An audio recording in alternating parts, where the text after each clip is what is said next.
Le petit fantôme. Il était une fois un petit fantôme qui flottait au-dessus du monde. Personne ne le voyait, personne ne l'entendait. Il était invisible. Alors, pour s'occuper, il observait le monde. Un jour d'hiver, alors qu'il écoutait les histoires d'un certain père Castor, il vit une minuscule lueur tomber du ciel. Curieux, il traversa le mur de la maison pour voir de quoi il s'agissait. À la lisière de la forêt, une lueur émanait de la neige, comme un verre luisant. C'était une fée. Le fantôme était étonné. Les fées ne se posaient jamais au sol pour s'échapper à leurs prédateurs en temps normal. Il observa la fée de plus près et comprit pourquoi la fée était tombée.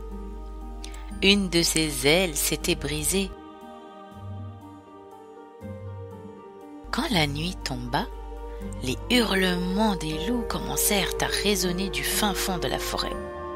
La fée devait trouver un abri où se cacher. Par chance, elle tomba sur une caverne, mais à l'instant où elle allait rentrer, un grognement assourdissant se fit entendre. La fée se stoppa net. Les fées comprenaient les animaux, mais pas le petit fantôme. Alors, curieux, il pénétra dans la grotte. Il flotta jusqu'au fond de la grotte. À sa grande surprise, il vit son corps se refléter contre la paroi de la grotte. Il réalisa que le fond de la grotte était en vérité un immense miroir. À l'intérieur se reflétait également un immense dragon. Le fantôme trouvait ça étrange. Il n'y avait pas de dragon derrière lui. Le dragon semblait piégé à l'intérieur quand soudain, il en sortit miraculeux. Le dragon, stupéfait mais libre, partit en courant sans se retourner. Le fantôme n'avait absolument pas compris ce qu'il venait de se passer et décida de partir lui aussi. Mais lorsqu'il fit demi-tour pour quitter la grotte, il resta figé. Impossible pour lui d'avancer. À l'extérieur de la grotte, le dragon avait retrouvé la fée. Il lui expliqua que chaque personne qui se regardait dans le miroir se retrouvait emprisonnée à l'intérieur. Cela faisait un siècle qu'il en était prisonnier.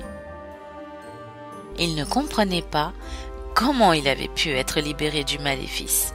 Pour cela, il fallait qu'une autre personne regarde le miroir.